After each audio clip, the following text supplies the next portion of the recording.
నమస్తే, నేను మీ కాశెట్ కుమార్. సైబర్ నేరాల గురించి నేను చెప్తా వినండి, ఎందుకంటే మన రోజు వస్తూనే ఉన్నది. సైబర్ దోపిడీ 375 కోట్లు. దేశంలో అతిపెద్ద క్రిప్టో సంస్థ నెబ్లియో టెక్నాలజీ సర్వర్ యాక్ సంస్థ ఉద్యోగి ల్యాప్టాప్ నుంచి 44 మిలియన్ యూనిట్స్ల బదిలీలు. దేశంలో అతిపెద్ద ఘటన. పోలీసులు ఇది ఎక్కడ బెంగళూరులో జరిగింది. సైబర్ మోసాలకు ఇది పరాకాష్ట. ఇప్పటి వరకు వ్యక్తులకు డిజిటల్ అరెస్ట్ చేయడంలో దేశ సొమ్ము బదిలీ చేసుకోవడం ఇది చాలా జరుగుతూ ఉన్నది. 375 కోట్లు. ప్రతి ఒక్కరు ఏం చేస్తారంటే, నీకు ఒక 10 రూపాయలు, ఒక 1000 రూపాయలు పంపి నీకు 1,00,000 రూపాయలు పంపిస్తా అంటారు. ఏదో నాసుండి తెలియకుండా ఏం చేస్తుండు, వానికి 100 రూపాయలు 200 పంపిస్తుండు. పంపించిన తర్వాత ఆ అకౌంట్ నుంచి వెళ్ళి మొత్తం డబ్బులు పోతున్నాయి. అంటే నాకు తెలిసి చాలామంది ఒకరు 10,000 అయితే నీకు 1,00,000 వస్తుంది అంటే వాడు 10,000 వేసి వాళ్ళు ఉన్న 3 లక్షలు పోయినాయి. వాళ్ళు పోయి పోలీస్ కంప్లైంట్ ఇచ్చుడు. మళ్ళీ ఆ పోలీస్ కంప్లైంట్ వీళ్ళు ఎంక్వైరీ చేసుడు. ఇగో ఈ పోలీసు వాళ్ళకి ఇదొక తలనొప్పి అయిపోయింది. పోలీసు వాళ్ళు ఎంతకని చేస్తారు, ఏమని చేస్తారు, మనం జాగ్రత్త ఉండాలి. మనం ఇవన్నీ రోజు మన మెట్రోలా, పోలీస్ స్టేషన్లల్లా, రైల్వే స్టేషన్లల్లా, బస్ స్టాండ్లల్లా ప్రతి ఒక్క మైక్ సెట్లో చెప్తా ఉన్నారు. మీరు మోసపోకండి, ఎవరైనా మెసేజ్ పెడతాను ఆన్ చేయకండి, మీరు వాళ్ళకి ఎవరైనా 10 రూపాయలు నీకు 1,00,000 ఇస్తా అంటారు, 10,000 ఇస్తే అది చేయకుర్రి, అటువంటి చేయకుర్రి అని వాళ్ళు చెప్తా ఉన్నారు.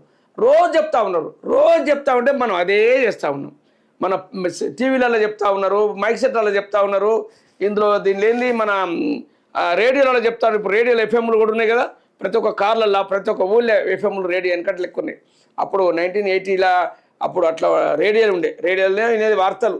అప్పుడు ఏదో ఇందిరాగాంధీ వాళ్ళట వీళ్ళట అని చెప్తే వినేది మనం. కానీ ఇప్పుడు ప్రతి ఒక్కటి మనకు వచ్చింది. చెప్పినా కూడా మనకు బుద్ధులు లేవు, జ్ఞానం లేదు. ఆ బ్యాంకులలో డబ్బు ఉంటే పోతుందంటారు.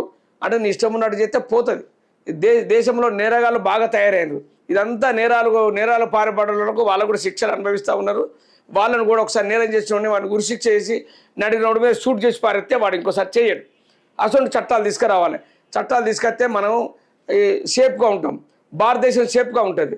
ఈ మానభంగాలు చేసేటోళ్ళకు, మర్డర్ చేసేటోళ్ళకు, ఆల్ ఖైదా వాళ్ళకు అప్పుడే శిక్ష చేయాలి. మన వేరే దేశాలల్లో దుబాయ్లో అక్కడిక్కడ చేతులు నరికేసుడు, కాళ్ళు నరికేసుడు ఉంటుంది. అటువంటి శిక్షలు అయితే ఇటువంటి నేరాలు జరిగాయి. ఈ ఏంది చూడండి, ఒక గింత జోబుడులు 1,00,000 కోట్లు ఒక్కొక్కడు.